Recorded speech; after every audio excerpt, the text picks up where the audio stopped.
Hier soir, Issa Tiroma Bakary s'est autoproclamé vainqueur de l'élection présidentielle du 12 octobre 2025, livrant un long discours d'auto-investiture empreint d'émotion, de triomphalisme et de flagrantes contradictions. Oui, un texte qui présente comme l'adresse du nouveau président élu au peuple camerounais, mais qui, à l'analyse près, s'effondre sous le poids de ses propres incohérences, de ses oublis calculés et de ses reniements assumés.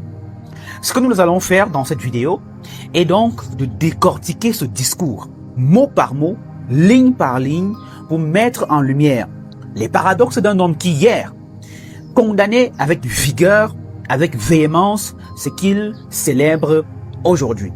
Car il ne s'agit pas d'un simple revirement, il s'agit plutôt d'un retournement total.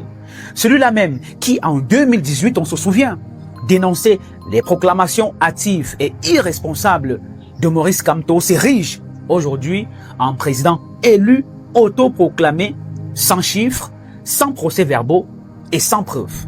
Celui-là qui fustigeait les aventures dangereuses pour la paix nationale les reproduit désormais presque mot pour mot sous le feu des projecteurs numériques.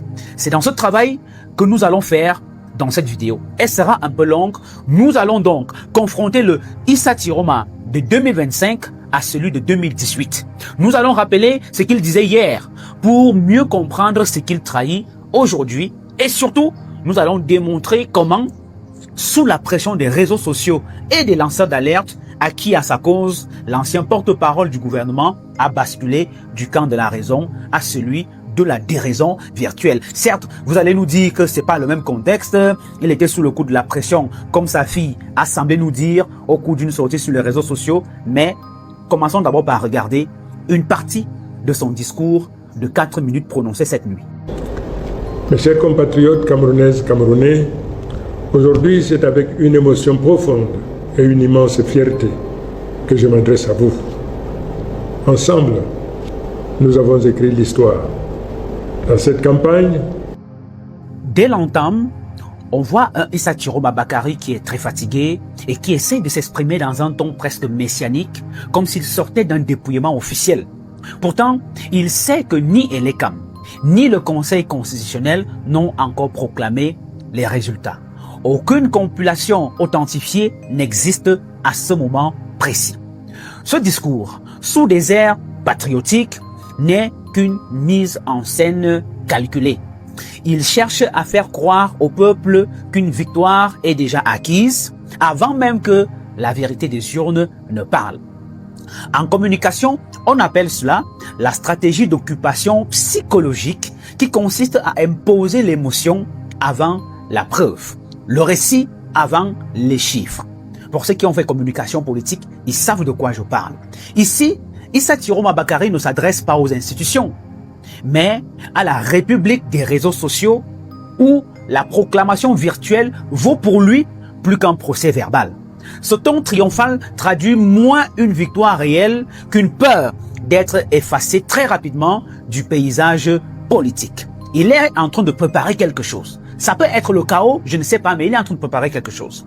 Écoutons maintenant le passage le plus révélateur du discours d'Issa Tiroma Bakary, qui reste sans doute celui où il annonce avec un aplomb calculé la publication prochaine d'un rapport détaillé des votes région par région, conformément à l'article 113 du Code électoral.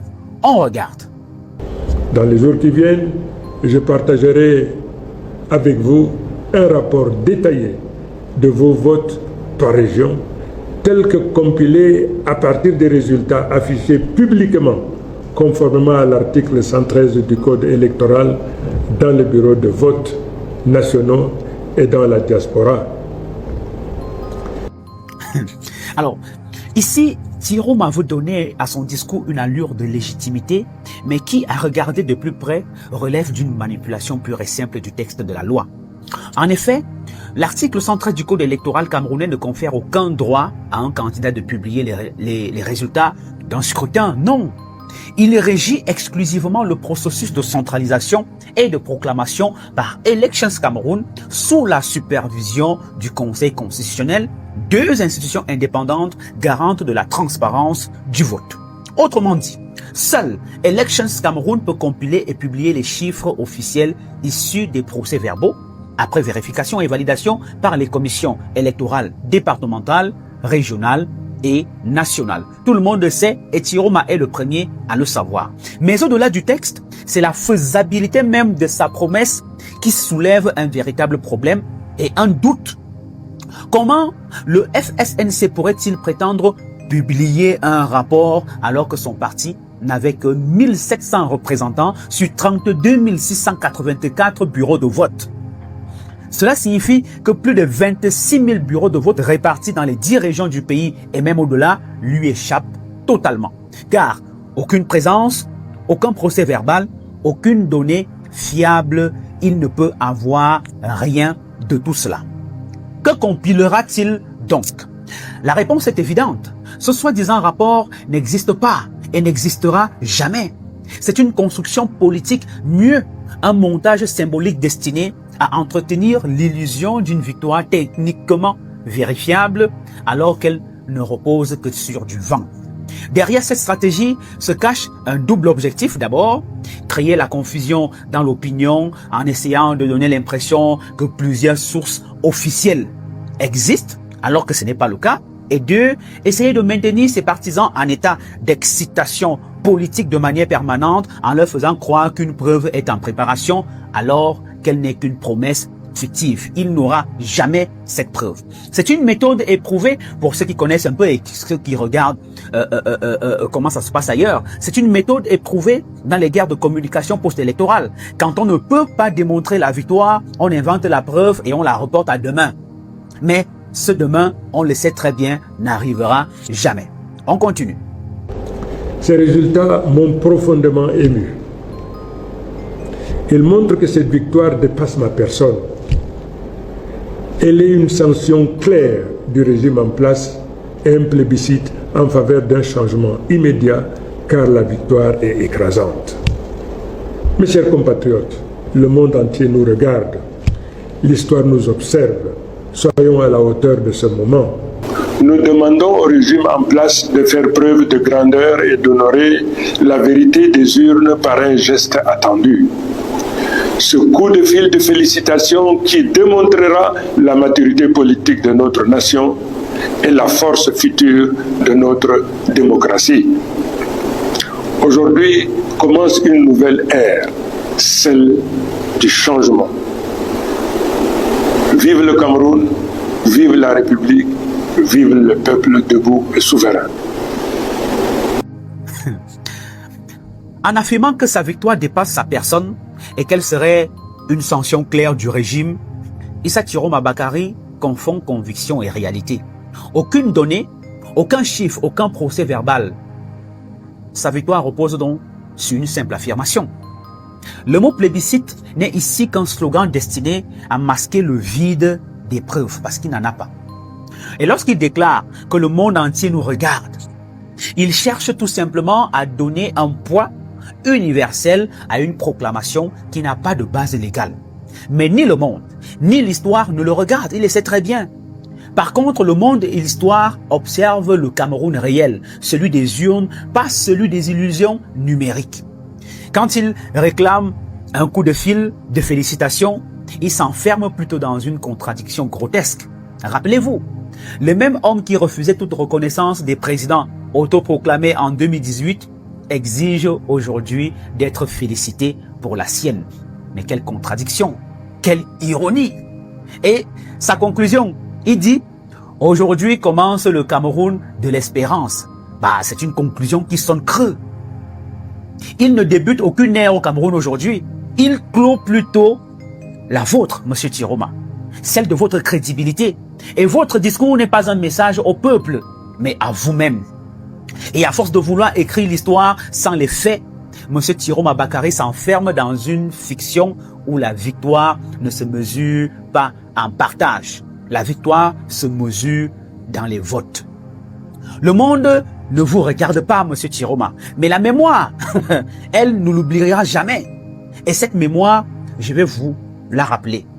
Est-ce que vous vous souvenez, Monsieur Tiroma, en 2018, dans le tumulte post-électoral qui avait suivi la présidentielle, vous vous êtes imposé comme l'un des plus ardents défenseurs de la légalité républicaine, alors que personne ne vous avait rien demandé, mais juste parce que vous vouliez plaire à M. Biya. Et face à l'autoproclamation de Maurice Kamto comme président élu, vous aviez pris la parole sur plusieurs plateaux des chaînes de télévision au Cameroun pour dénoncer avec fermeté ce que vous qualifiez d'actes irresponsables, dangereux et attentatoires à la stabilité nationale. Et dans cet extrait, je vais vous rafraîchir la mémoire. On regarde. J'en appelle au peuple camerounais à rester mobilisé et à une résistance déterminée à la forfaiture. Vous savez, quand vous avez affaire à des illuminés, quand vous avez affaire à des gens mûs par la boulimie du pouvoir, parce que vous savez, lorsque le pouvoir fascine, il se met au travers du génie et de l'intelligence, ce qui fait que c'est l'émotion et la passion qui agissent. Le lendemain de l'élection, alors qu'on n'a pas réussi, même la commission départementale de recensement de vote n'a pas fini de collecter, il se proclame auto-élu. Nous avons affaire à un illuminé professeur de droit. Il a été ministre dans le gouvernement de M. Biya. Vous ne pouvez pas parler d'un illuminé. Donc vous avez validé la candidature à une élection présidentielle. Oui, mais alors je vais vous dire, madame, une chose. Je ne voudrais pas parler du professeur Kamto. Je voudrais simplement, avec beaucoup de respect que je lui dois, rappeler simplement une chose. Ce pays nous appartient à nous tous. Le Cameroun est un usufruit pour lequel tous nous devons être des gardiens et des protecteurs. Nous avons le droit de jouissance, mais personne n'a le droit de le mettre à feu et à sang. C'est pour cette raison que nous devons nous organiser pour empêcher tout perturbateur qui passe au travers. Et puis, le professeur, il est professeur de droit. En prenant cette position, il sait à quel risque il s'expose. Est-ce que vous voyez l'ironie de l'histoire? Les mots qu'Issa Tiroma a prononcés en 2018 pour fustiger Maurice Kamto se retournent aujourd'hui contre lui-même, tel un miroir cruel. À l'époque, Tiroma se dressait en défenseur intransigeant de la République, en gardien de la légalité et du bon sens. Il accusait même Maurice Kamto d'être, comme vous l'avez vu tout à l'heure, fasciné par le pouvoir, d'agir sous le coup de l'émotion et de mettre en danger la paix nationale par une proclamation prématurée des résultats de l'élection présidentielle. Il appelait alors à empêcher tout perturbateur de troubler l'ordre établi au nom de la stabilité et de l'unité nationale. Mais 7 ans plus tard, ce mois d'octobre, le même Tiroma, face à la même situation, adopte exactement le même comportement qu'il condamnait hier. Le lendemain du scrutin présidentiel, avant même que les commissions de recensement n'aient terminé leurs travaux, il s'autoproclame déjà président élu. La boucle est bouclée, l'homme qui prêchait la prudence devient aujourd'hui le symbole même de la précipitation. Le moraliste d'hier devient aujourd'hui le protagoniste du désordre qu'il dénonçait avec fermeté. Et le contraste est saisissant. Oui, le contraste est saisissant. En 2018, il mettait en garde contre l'émotion et la passion qui aveuglent l'intelligence. En 2025, c'est lui que l'émotion et la passion emportent. Il qualifiait Maurice Kamto d'illuminé professeur de droit qui savait pertinemment ce qu'il faisait. Aujourd'hui, il est lui-même le professeur de politique qu'il prétend être et agit en homme inspiré par le feu du fantasme électoral. Pire encore, celui qui affirmait que personne n'a le droit de mettre le pays à feu et à sang contribue désormais à alimenter la confusion, l'excitation et la division à travers un discours sans fondement légal. Et donc, c'est lui qui veut mettre aujourd'hui le pays à feu et à sang avec ses partenaires étrangers, on le sait. Il a oublié que selon ses propres mots, le Cameroun n'est pas une propriété privée, mais un usufruit collectif qu'il faut absolument protéger. Ce revirement brutal ne révèle pas seulement une incohérence, il expose un reniement moral et politique. Issa Tiroma Bakari n'est plus le gardien du temple républicain qu'il prétendait être hier. Il est devenu aujourd'hui, pour moi, et je pèse mes mots, un contre-exemple même de la cohérence politique, le miroir inversé de ses propres sermons. Hier, Il accusait Maurice Kamto d'être un perturbateur. Aujourd'hui, il occupe sa place, tient son rôle et reprend exactement ses mots. Donc, Tiroma sait exactement ce qu'il fait et que la rigueur de la loi s'abatte donc sur lui, comme il prédisait à Maurice Kamto en 2018. Regardons encore cet autre extrait. La loi donne à chaque parti politique d'avoir au moins 2 représentants par bureau de vote. Parce qu'en cas d'indisponibilité de l'un, qu'il puisse donc se faire annoncer par l'autre. Ce qui revient à dire donc que chacun des compétiteurs, pour qu'une revendication soit légitime, parce qu'il faudrait qu'il soit présent sur l'ensemble des 25 000 bureaux de vote. Pour que la revendication soit légitime, il faudrait qu'il présente à l'égard aux uns aux autres 25 000 noms identifiables avec numéro de téléphone et autres. 25 000. 50 000 pardon. Parce que si vous multipliez 25 000 bureaux de vote par 2 personnes qui doivent être dans chaque bureau de vote, vous aurez donc 50 000 personnes qui doivent être présentes. Il faudrait donc que toute revendication de bourrage des urnes, d'irrégularité, soit précédée par la mise à disposition des uns et des autres, le Conseil constitutionnel, délégat et de toute personne de bonne foi et de bonne volonté qui voudrait comprendre que ces éléments-là soient mis à la disposition des uns et des autres pour crédibiliser une telle revendication. Faute de quoi? Faute de quoi?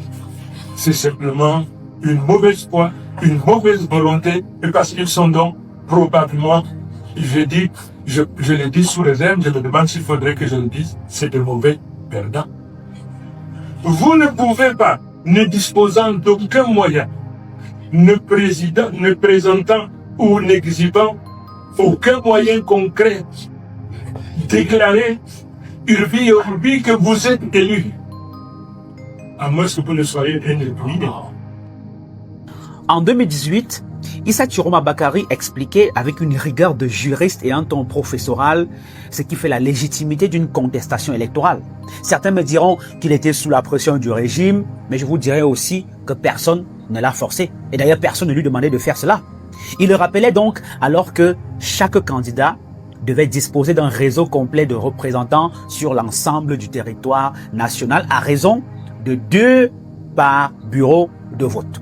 Pour lui, c'était la condition indispensable pour revendiquer un résultat crédible ou alors dénoncer une irrégularité.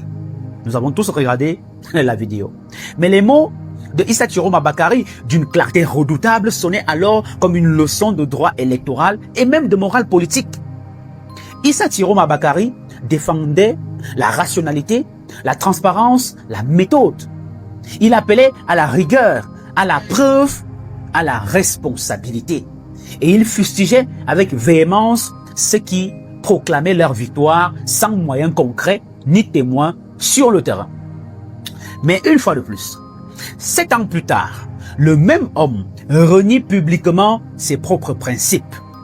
Le 13 octobre 2025, sans attendre les résultats officiels, sans disposer d'un réseau national de représentants, il s'autoproclame à son tour président élu. Or, les chiffres sont implacables. Je vais vous dire, le FSNC, son parti ne comptait que 1700 représentants sur 32 684 bureaux de vote, comme je vous disais plus haut. C'est à peine 5% du territoire électoral national. 5%. En 2018, Tiroma exigeait 50 000 témoins pour crédibiliser la revendication de Maurice Kamto. Mais en 2025, il revendique une victoire sans même 2000 observateurs. C'est-à-dire, il n'a même pas 2000 observateurs, mais il revendique déjà sa victoire. Le professeur de logique d'hier est donc devenu l'élève de l'incohérence. Et selon sa propre grille d'analyse, il se condamne lui-même. L'homme qui hier dénonçait les mauvais perdants en incarne aujourd'hui la définition parfaite. Celui qui appelait au respect des institutions s'y substitue désormais. Celui qui prônait la transparence revendique aujourd'hui dans l'ombre. Ce reversement, ou alors ce renversement, n'est pas qu'un paradoxe, c'est une faillite morale. Tiroma, ancien porte-parole du gouvernement, professeur entre guillemets de droit en 2018 et chantre du respect républicain s'érige aujourd'hui en caricature de ce qu'il combattait. Il ne cite plus la loi pour la défendre, mais pour la détourner. Et il ne parle plus du Cameroun comme d'un bien commun qu'il faut protéger, mais comme d'un podium personnel. En somme, ces mots d'hier le jugent mieux que n'importe quel adversaire aujourd'hui. Et chacun peut se faire sa petite idée là-dessus. L'histoire, elle, n'oublie jamais. Ça, c'est important de le rappeler. Elle a simplement changé de cible. Le candidat Tiroma d'aujourd'hui est condamné, il faut le dire, par le ministre Tiroma d'hier. C'était Bruno Bidjan.